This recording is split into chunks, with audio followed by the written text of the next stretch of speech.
time of year again where millions of student athletes from around the United States are now looking to the summer months to have family, food, fun, and entertainment. But what does that look like for the millions of student athletes who play football, basketball, baseball, and or hockey, who are now in what we call the off season?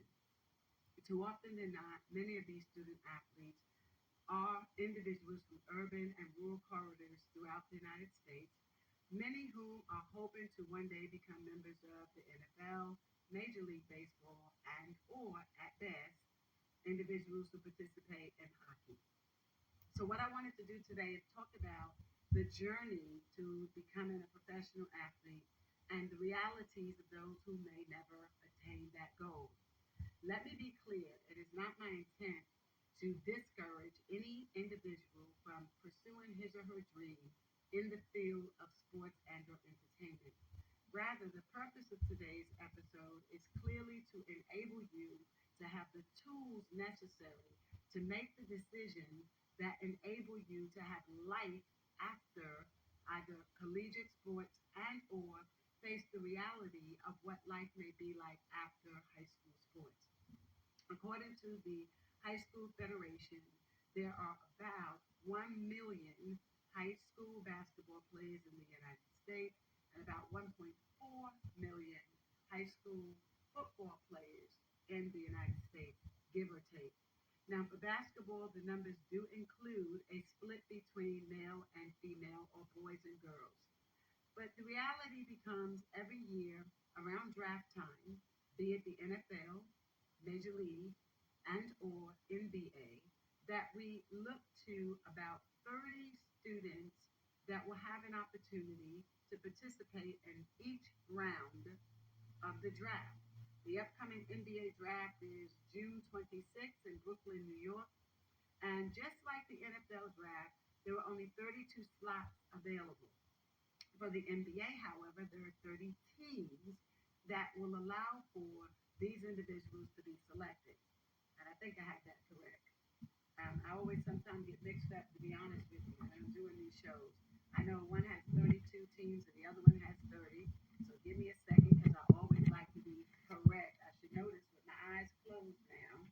And if I stand to be corrected, it's 32 teams for the NFL and it's 30 teams for the NBA.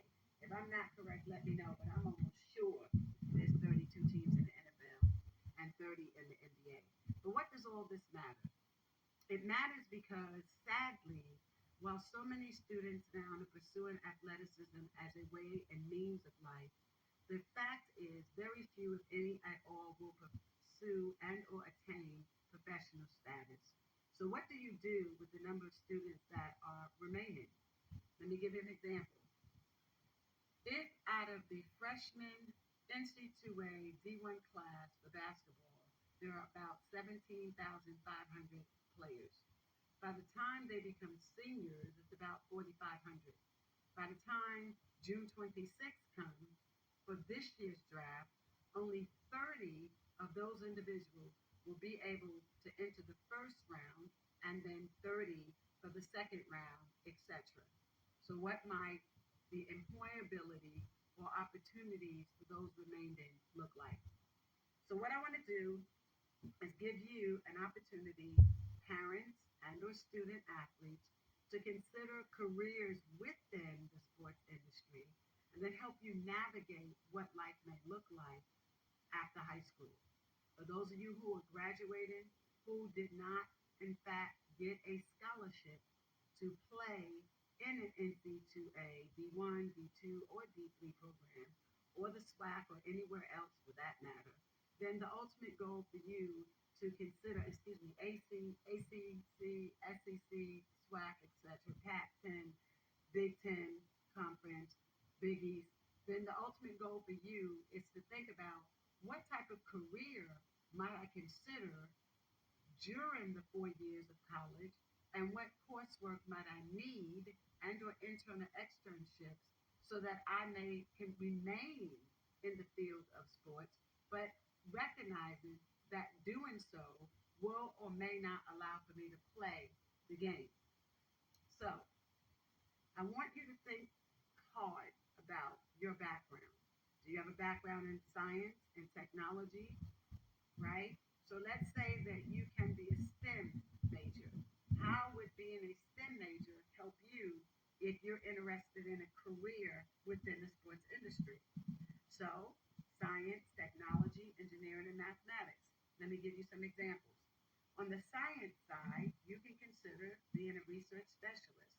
That might include an educational biomechanics research scientist, or an exercise physiologist, or medical biomechanical research scientist, or a sports podiatrist, an orthopedic surgeon, sports medicine, a sports chiropractor, just to name a few. Well, what about the technology side? When you look at the advancement in the digital media in the field of sports and entertainment, maybe you might be able to develop an app. The NBA TV is an app, but there are other apps that individuals can use that allow them to connect to and have access to playing sports. So, what is your background in technology? There are other areas of technology. When you think about how the broadcasting industry covers events like the Super Bowl, that requires an individual with a background in technology. Schools like Georgia Tech, MIT, Virginia Tech, North Carolina Tech, etc., offer various curriculums in the field of technology. So many of you have already been selected to attend or been accepted to colleges and universities. But what are you doing once you're there? Some of you, particularly those interested in sports, tend to go in as undecided. So let me help you with your decision making process. For the field of technology, think about apps, but also think about creating sports betting platforms. I don't promote sports betting. I don't believe in sports betting. Neither do I condone sports betting. But I also recognize how the NBA, NFL, Major League Baseball, NHL, and a host of other sports, both professional and collegiate, rely on and or engage in sports betting. So you have several companies like DraftKings. You have, and I received nothing from them, but they do a lot of promotions regarding, and they're also facing class action litigation. Let me throw that out there. But when you have a company like them that's marketing their products and services all over the world, you might ask, how can you enter into that space? Research that company. Nevertheless, you also have technology that is used for Vegas. You constantly hear a lot of people talk about sports betting, the apps, their programs, their centers that they set up, like OTB for horse racing, and a host of others that now utilize several different types of technologies that enable them to know what athletes are capable of doing, what scores and stats are maintained. Also, these technologies are used but are not limited to helping people decide who may win a game. And these technologies are not limited to sports betting only, but they are also used for individuals entering the sports arena who are collegiate players who play for a team within a year and then make a decision to transfer. So we call it the transfer portal. The transfer portal allows for you to enter, if you will, into a database and then have access to or be available to other colleges and universities. That's a technology that is also used because they rate their players. The other way that you can use technology, many of you are familiar with how ESPN, USA Today, Associated Press, and others, including media outlets, rank athletes in terms of their ability to be drafted and or those who are just typically deemed to be the best in the country. Well, how do they do that? They use your stats. If you're in basketball, your points per game, your field goal shooting, your percentage from the paint and the line, your three-point shoot game, your assists, etc. And football, your tackles, your touchdowns, your yards, etc. You want to be able, if you're in college, to consider what type of educational background is required for you too to create a platform and or one that one can download so that they have access to teams, scores, and the stats, if you will, and the ranks of other players. And teams as well, by the way. The other is engineering and mathematics. Well, let's stop at engineering.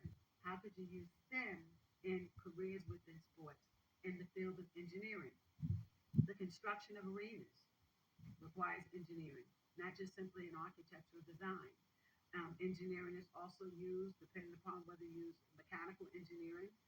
There are different types: bioengineering, mechanical engineering, all have a role, if you will, in a career in sports. Look into how that may best suit you. Maybe you might be interested in the engineering side of audio, recording, taping, making these games live so that they become available, if you will, on television, on apps, uh, making them engineers that are required and necessary to put together what we now know and we call the Super Bowl, the NBA All-Star Weekend. Engineers play a really great role in these capacities. Mathematics is simple.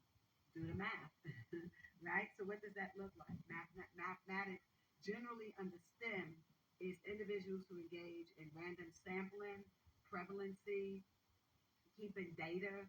So it's not the typical mathematics that one would think of in a general classroom study or environment, or even as it pertains to accounting. So that brings me to the next area for many of you. I want you to get consideration over this summer to developing your career journey in the field of sports. So when we think about careers in business, talking about math, what about being a financial planner? You have a lot of athletes who really need assistance in financial planning. With all due respect, it is very clear and well documented that within 5 to 10 years of retirement, most professional athletes are broke. But what does being broke look like? For some, it may be making less than $1 million a year. Is that broke? It would be in comparison to those athletes who would ordinarily live on about 15 to $20 million annually. But what does being broke mean to the layperson, someone like yourself? Financial planning would allow you to not simply deal with professional athletes and entertainers, but also utilize your connections in that space to have opportunities that you can make available to lay people or commoners, as some people call them, those who work regular 9 to 5s, corporate executives, those who are interested in owning and operating their own businesses. You can utilize your background in financial planning in that under the auspice or the field of business and financing. So let's look at the tax advisor. Most professional athletes and many of those around them get caught up when they hear that these athletes make $100 million or signed a contract for 150, $200 million. People forget when they hear that that is the gross salary of these athletes. It does not include taxation. One of the main reasons why so many in sports and entertainment find themselves in trouble with the law, find themselves broke, is because many times they do not have the correct and or proper accounting systems in place, but more often they do not have a tax advisor to say, even though you're making $100 million, let us tax this $100 million. So let me give you an example. Let's say you become a tax advisor and you now can utilize your connections that you met in high school and or college for individuals interested in pursuing a career in sports, being as follows: the professional athlete.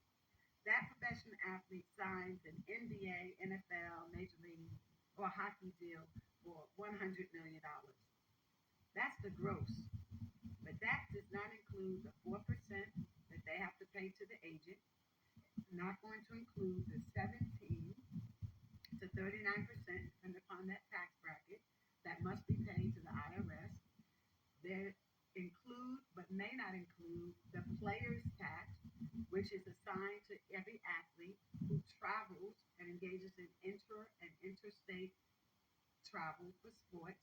They pay a special tax, generally paid by the team, before the athlete receives his or her paycheck or deposit. It's all the same.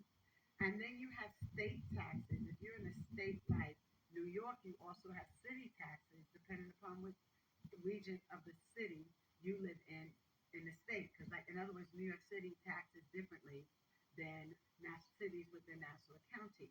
So New York City has tax, and New York State has a tax. So you have that tax plus the IRS tax. So the bottom line is, on average, by the time you look around, your $100 million that was supposed to be payable over 10 years may now look like something like only $47 million. And now that $47 million is divided by 10 years, and you're looking at $4.7 million gross. Now, you had $100 million deal, but you only now have 4.7 million to live off annually. That is a typical scenario for most athletes. So wherein you have a tax advisor who can sit with that person and be able to aid them in tax shelters, I'm not talking about illegally hiding money like laundering and all that stuff. We're not and evading taxes. We're talking about tax shelters, legal tax shelters, wherein you are able to receive monies, and based on what you receive, you might be able to have what we call either pre or post tax on that money. You might be able to have deductions and credits that you have available. You might have certain accounts like IRA accounts and other accounts that are available. If you have children, it might even allow you to have 529s that you can put away for their college education, and so on and so forth. A tax advisor is someone who can really truly keep a professional athlete in a place where he or she does not go broke. And that's just an overview. That differs from a financial planner. The financial planner is a position that if you learn it, you can teach individuals how to plan, but you can also teach them about investments, annuities, etc. And that includes this area of estate planning. Oftentimes, professional athletes, many of them don't have wills, and you have to have people go to court and administer their estate. And we heard that a lot during the transition of Kobe Bryant. And there were people who said, well, do they have a will? Did he not have a will? Who's going to be the administrator of the estate? Well, there's a difference between one who's administering the estate and the other person who's the executive. So the administrator of the estate is generally the person who files an application or petition with the probate court and says this person did not have a will, and therefore I want to administer his or her assets, their estate, if you will. But you also have the executor or executrix. That's where that person had a will and specifically appointed a person. So it is important when you're an athlete that and you are working in this space with athletes that you have a career within the sports industry that helps you assess your future. And that also includes having a will, having a trust, but also being able to trust the person who is responsible for overseeing your estate when you are deceased. And you won't have people questioning, was there a will? If not, did someone discard the will because maybe they were not happy with the terms and the conditions of the will? So if you are one of those persons who are good in this space, then you too have the ability to become an estate planner. You do not have to be an attorney, contrary to what most people think, to be an estate planner. But you do need a strong background in financial planning, tax advising, business, and accounting. And you want to also make sure that your background in business allows for you to know how it would be beneficial to your client to have businesses, know what type of businesses. What I mean by that is whether it's a sole proprietor, LLC, a S corporation, etc., etc. Okay, so that's one of the other areas you can consider. I want to skip around. What about administration? Okay, we have a lot of professional athletes who don't have individuals administering their private affairs. And what might that look like? So, as a private coach, not a coach who actually is engaged in athleticism, But there are a lot of athletes who need a coach. They need a life coach. And that life coach is one who actually helps them to map out the goals and the strategies to attain the outcomes for their life. And you have a lot of individuals who are playing in professional sports now who have no life plan after sports. So that would be a great option for you to consider regarding a career choice that can help you help other people. And so you have with that the other areas of administrating the life of an athlete. And those include public relations. Too often, there are many individuals who are professional athletes who do not have a publicist. Most of them think they don't need them until it's too late. Well, what if you considered a career in PR, public relations, wherein you can become a publicist for an athlete? And being that publicist, you then have the opportunity to shape and reshape, define and redefine that person's career path. Well, what does that mean? It means if you have someone who's going through a divorce, you might want the public to know that these two people have made a mutual decision to end their marriage reconcilable, and that it because it was not reconcilable. And so, where there's irreconcilable differences, you want to maybe map out a path so that when they present this issue to the media, it doesn't look like these two people are at war with each other. That was a popular, what would I say, strategy in the divorce of Michael Jordan and Juanita, his former wife, as well as Mel Gibson. So even wherein these individuals received an astronomical amount of money, their publicist was able to guide the process, steer the media away from the negativity that would have otherwise been associated with them. As professional athletes, you're dealing with a brand. You want to protect the brand even when the marriage comes to an end, right? And so always remember the power of being a PR person and what role, if at all, that could play in your career choice. You don't have to necessarily have a degree to do that. But imagine if you're a high school player who has associated yourself with former classmates who played sports and or those in college, and if you can utilize that connection, you therefore can become their spokesperson. You can be one who's responsible for mapping out the journey of their career as the media sees it. You also could be the person responsible for typing out their press releases and or conducting a presser, as we also call it, where you bring the media together and you can tell them that there's now been a new foundation that this company, who's that brand, who's that athlete, has put together. You can talk about maybe some good, bad, and ugly going on in their life and use that as an opportunity to ensure that their lives stay intact. A lot of times we forget that in as much as these people are public figures, a lot of their lives also become public knowledge. How you brand that information and protect the brand in doing so is critically important. That's the power of a PR. What else you have? And there's a difference between the speaker's bureau rep and the public relations. The speaker bureau rep is where you might put your client into a speaker's bureau so that that person can go around speaking about products, programs, and services, maybe speak at commencements, at graduations. So these are some of the other options that you have as you pursue your career in the field of sports.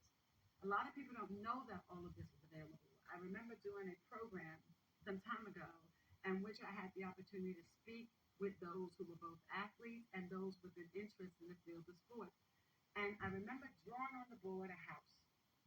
And I first said, before I drew the board on the board with a whiteboard, I said, tell me, I asked the audience, I said, tell me if you were an athlete, what are some of the things you would need in life?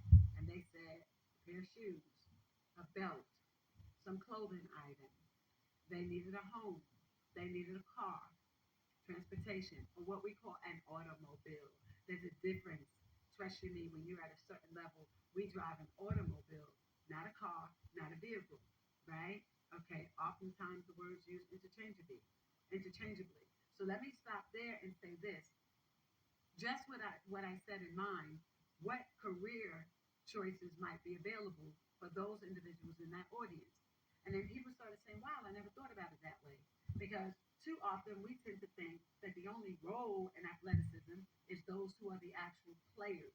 But there are a lot of roles to be played in the field of sports. So if I have clothing, I might need a tailor, a designer, a seamstress. You're following me? And that becomes a career choice. How often these individuals, 6'5" to 7'2", they need specialty designs. Yes, you have big and tall man stores, but what if you were to create your own design or your own store or begin to purchase items from around the world that caters to this particular group of men and women? It's very difficult to find women's shoes at a size 16 or 17. I remember a conversation surrounding um, Aja Wilson, and I think she's a size 17. Well, you don't generally find that in girls, let alone women, right? So, what if you were the person who can design specialty shoes for people in this profession? They call them cobblers. There's another career choice that you might have. What about sneakers? A lot of people talk about the sneaker surgeon, but he's not the only person around the world that can design sneakers. Anyone can do that, and I say that respectfully. It is not limited to that one person. So if you have an opportunity, you could be like the Yee. Yes, I called this name out. Yee was able to design sneakers for Adidas. Ultimately, that partnership ended. But who's fulfilling the void? Who's fulfilled that place since then? So look at the numbers. Nike had $51.22 billion dollars in earnings. Adidas had 20, I think it's 23.6, and Reebok is sitting down there at 2.6 billion. And that's the last earnings report from last year. These companies have suffered. Adidas in 2006 sold their interest in Reebok. And selling their interest in Reebok, they sold it at 3.8, and now today it's $1 billion less than what they sold it for. They sold it to Authentic Brand. And in selling it to Authentic Brand, they have now attempted to rebrand Reebok. By doing so, they brought in Allen Iverson and they also brought in Shaquille O'Neal, respectively between vice president and president of the company. But when you think about them doing it that way, what career choices may have been available for someone like you on the back end of a deal like that? Would it be teaching people how to invest in the brand? Or maybe saying to an athlete, are you crazy for trying to sign up with one of these brands when they cannot afford to pay you? Or would it be having someone who could look to the data that's available and surrounding the wealth of these particular companies? Or would it be saying to a company like Reebok, in order for you to rebrand and reimagine what it might be to enhance and improve the financial status of your company, you need someone to come in and be a marketer. You need someone to recruit athletes, both collegiately and professionally. But more compelling, you need to make your product marketable for the average consumer and then the above average consumer. What employee would you hire to do that? You and the listening viewing audience. You would be that person that can come in and do that because that would be the career path that you can choose. So where does the athlete live? He lives in a home. Okay, well, who designed the home? Most athletes don't live in a traditional 5,000 square foot home. Most of them want 10 to 20,000 square foot homes on acreage. They want media rooms. They want a gym. They want a bowling alley. They want a chef's kitchen. Okay, so et cetera, et cetera. So how do you therefore set yourself up so that you can find a career path that enables you to do it? There's two to take: engineering and architectural design, construction. But what about the person who doesn't do any of that, who can become a real estate agent and simply sell that property to that individual? If you're a broker, it's a 6% deal. But if you're an agent, you're split in 3-3, okay, depending upon the jurisdiction that you live in. So those are opportunities that are afforded to you. So everything from the fashion coordinator, interior designer. So here's this beautiful home. Who's going to design it? You, the interior designer. Consider your career path in that. So don't go through life believing that if you don't play the game, you cannot participate and be one of the players in the game.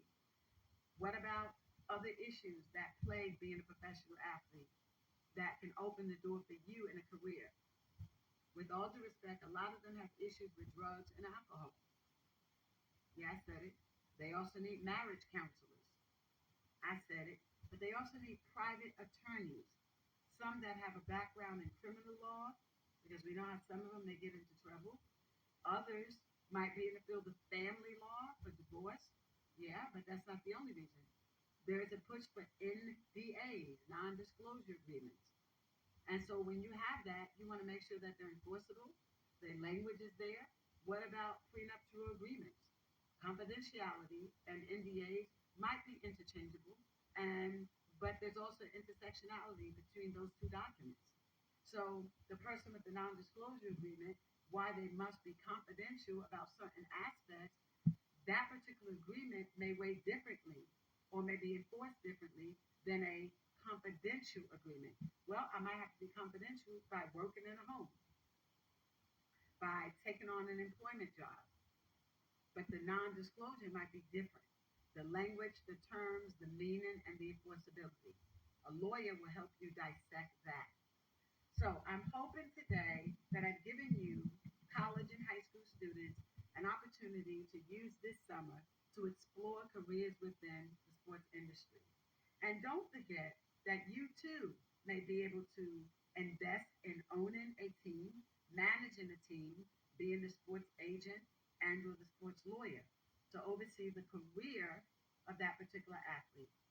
I hope that you enjoyed today's episode on Field to Rim, and I hope that you too, whether you're drafted or not, have an opportunity to still fulfill your life's dreams in the field of sports by utilizing the contacts, by networking, and staying connected with those who play ball just like you. Have a blessed day. This is Lisa Hampton, and this is Sports to You by Celta and Sports.